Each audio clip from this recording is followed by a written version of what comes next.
After discussing the latest developments with the rest of the players, there's no reason to engage with MLB in any further compensation reductions.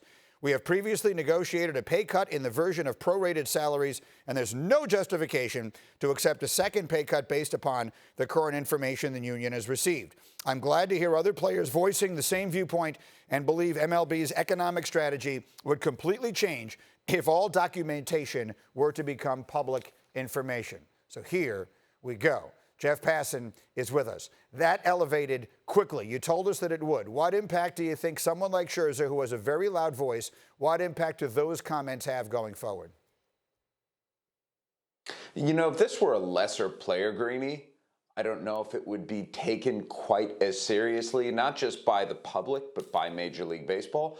When you have a voice like Max Scherzers, a guy who has multiple Cy Young awards, a guy who's probably going to be in the Hall of Fame, a guy who is widely recognized as being really intelligent, that puts some weight and some heft behind them. And this is where the Players Association in the past has been. You have guys like Tom Glavine, you have guys, dating back in the 60s and 70s and 80s who were among the foremost players in the sport. And when you have someone like that with words that strong, I think it really illustrates how angry the players were at Major League Baseball's proposal on Tuesday. And so I saw that you reported that the players are now going to send back their counteroffer.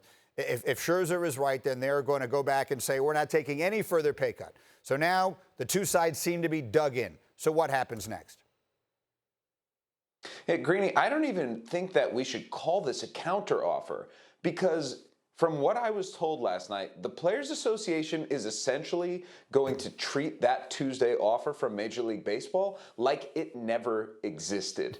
They're just going to go and make an offer themselves about what they want. And that offer is going to include more than 100 games in the season, as opposed to the 82-game season that MLB had proposed. And it's also going to talk about how they will be paid their full prorated share of their salaries. And that is a big sticking point here.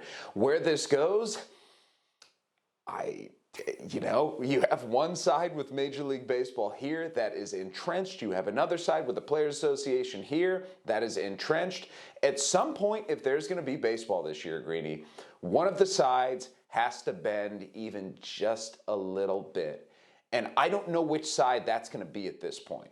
Okay, I want you to stay with me, Jeff, because yesterday while you and I were talking, I was told Dominic Foxworth really wanted to get in on the conversation because he has a great deal of perspective that he can offer to this. And Neek, for those who don't know, was the president of the NFL Players Association and was the CEO of the NBA Players Association. So you have extraordinary expertise in the area of these sorts of labor negotiations. And as you watch all of this unfold, Neek, what thoughts are going through your mind?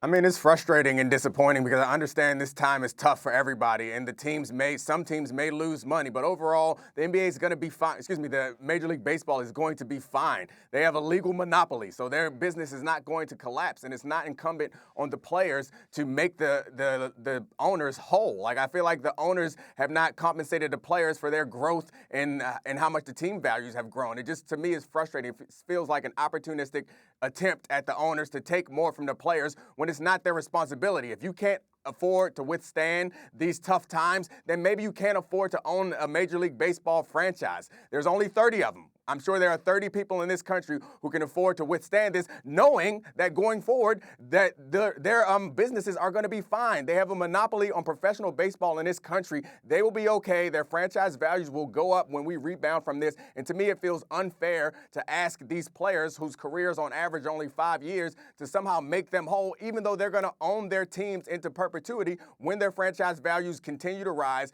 and when everyone's allowed back in stadiums, how many years it takes, they're going to be fine. It seems unfair to have this small group of players bear more burden than the prorated salaries, which I'm not even sure that they should have done that because they signed a contract, and I think the players deserve what they have sacrificed and committed their lives to achieve this short window to make money, and it feels to me unfair that Major League Baseball is trying to come take another shot at taking money away from those players. They should accept that they took a chance and it didn't work and back off and let's play baseball. Neek, how about the public strategy? That was the other piece of this that I saw in a note from you, that the way this is being positioned publicly is something that seems very familiar to you.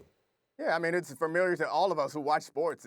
Most of us don't know who the owners are. Most fans don't recognize owners or don't think of them by name. So when there's a fight between millionaires and billionaires, a union argument, the fans normally turn against the players, and the players feel that pressure and they care. I know that from being president of the NFL Players Association.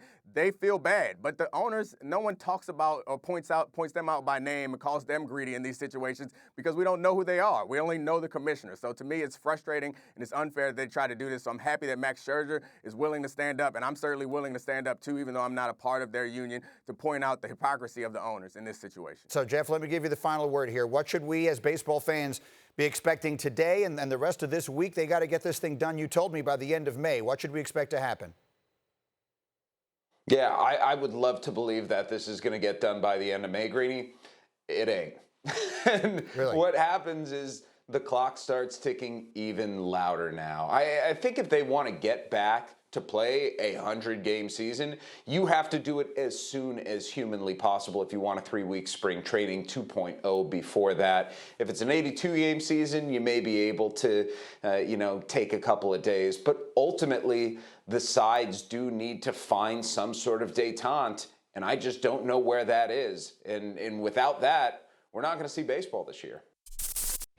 Thank you for watching ESPN on YouTube. For live streaming sports and premium content, subscribe to ESPN+.